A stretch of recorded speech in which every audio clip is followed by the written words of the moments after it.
Hi guys, Forgotten Wolf here, and this is the history of House Lannister. This is the first video of my new series on the history of Game of Thrones houses. So to help it grow, please like, share, and subscribe.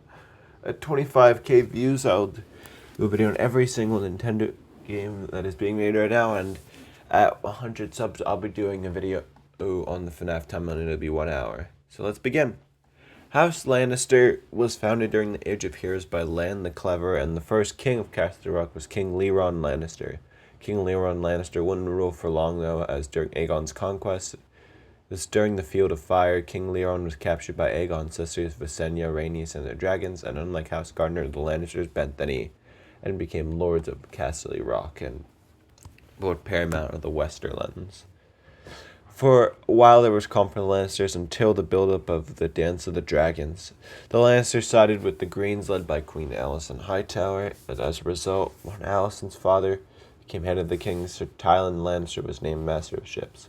During the Dance of the Dragons, the Lannisters invaded the Riverlands to counter the build-up of forces in support of Rhaenyra Targaryen, which culminated in the death of Lord Jason Lannister, and Sir Tywin Lannister was tortured when Queen Rhaenyra took King's Landing, meaning the Lannisters had little influence. The Lannisters were in a lot of chaos, though, so much so that they lost Lannisport to the Ironborn, but managed to stay in charge of Castle Rock thanks to Lady Joanna Lannister. However, King Aegon Targaryen did win the Dance of the Dragons, and with the death of all Targaryen dragons, the Lannisters would use this opportunity to regrow their power after all the losses they incurred during the dance. For a long time, the Lannisters were recovering power until Lord Tydos Lannister came along. He became an embarrassment for the Lannister name, and he diminished their power. Tywin Lannister, his eldest son, saw this and was determined to make House Lannister great again when he was Lord. During the War of the Nine Petty Kings, Tywin Lannister, now Lord of Castle Rock, became friends with Prince Aerys Targaryen. This resulted in Tywin becoming head when Aerys took the throne. Just before Tywin became Lord of Castle Rock, Tywin had married his distant cousin Joanna Lannister in 261 AC.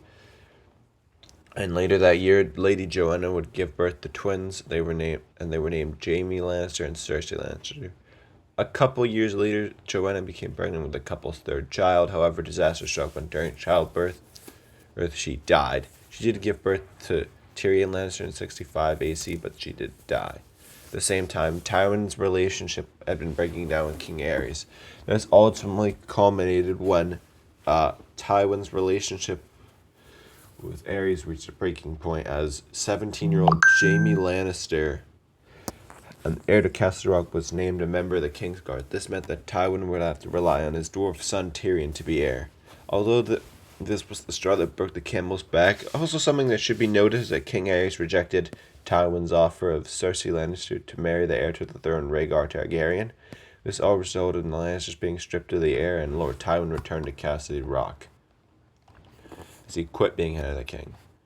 There wasn't much peace, though, as Robert's Rebellion broke out 17 years before the events of Game of Thrones, and at the end of Robert's Rebellion, Tywin declared for the rebels and brutally sacked the city, killing Prince Aegon and Rhaenys, which was a war crime to be sure, but also Sir Jaime Lannister killed the Mad King, resulting in his nickname the Kingslayer.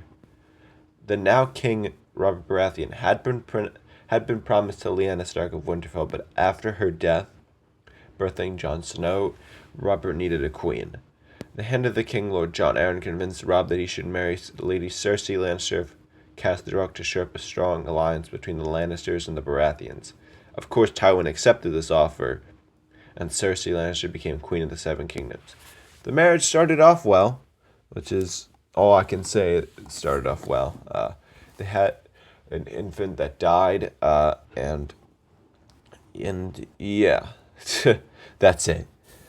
The relationship soured for two reasons, though. One, Robert kept having other kids, and second, Robert was abusing Cersei. This led to Cersei seeking out Jaime Lannister, her own brother, as her new lover, but the two kept the relationship secret.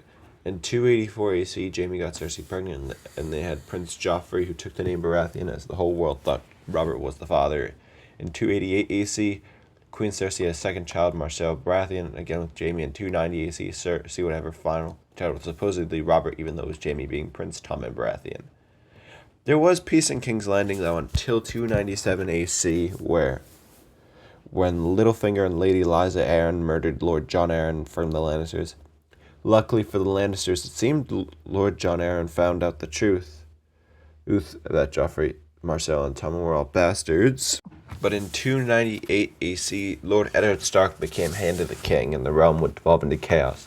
Ned Stark discovered the truth about Cersei's kids and tried to get Cersei to leave King's Landing. All this did was mean he got imprisoned, and Joffrey became king. So, congratulations, you played yourself. The Lannisters marched into the War of the Five Kings, though, with Tyrion being imprisoned in the Vale, and although he escaped thanks to a sellsword named Bronn, Jaime was taken captive by King Robb Stark. Meanwhile, King Joffrey decided to execute Lord Eddard Stark, despite the wishes of Sansa Stark and the Queen Regent Cersei Lannister. This meant an unfixable relationship with the Starks, and Tywin was named Hand of the King, and in his place he sent his son Tyrion Lannister to be Hand. In 299 AC, Tyrion made several moves, getting the Martells of Dorne to accept a marriage pact, which sent Princess Marcella Baratheon, getting Littlefinger to get the Tyrells of the Reach to accept a marriage pact between Joffrey and Marjorie Tyrell, and he defended King's Landing along with Lord Tywin Lannister from King Stannis Baratheon. In 300 AC, Tywin officially became Hand of the King and oversaw the end of the War of the Five Kings with the death of Robb Stark, Tyrion's marriage to Sansa Stark, and Cersei Lannister being promised to Loras Tyrell. In 301 AC, the Lannisters' power began to go down. King Joffrey was married to Queen Marjorie Tyrell, but on Joffrey's wedding day, I kid you not, he was poisoned and murdered. Joffrey was dead, thank God. This meant that not only did Tommen become king, but Tyrion was also arrested for the murder. And Joffrey and Tyrion did not like each other, and Tyrion and Sansa also didn't like Joffrey, making them obvious culprits, but Sansa ended up going missing. The actual murders were Olenna Tyrell, Marjorie's grandmother, and Littlefinger, now Lord of Harrenhal and Lord of the Vale.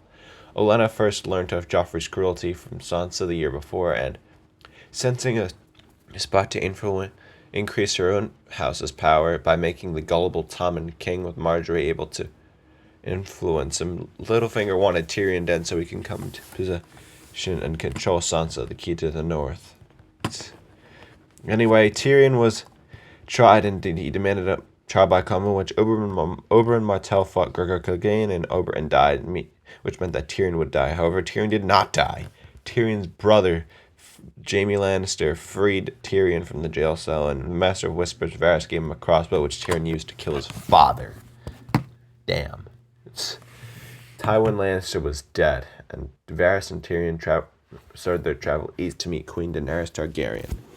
If you want to see more from this series, in episode 2, I will focus on the Greyjoys. But until next time, bye!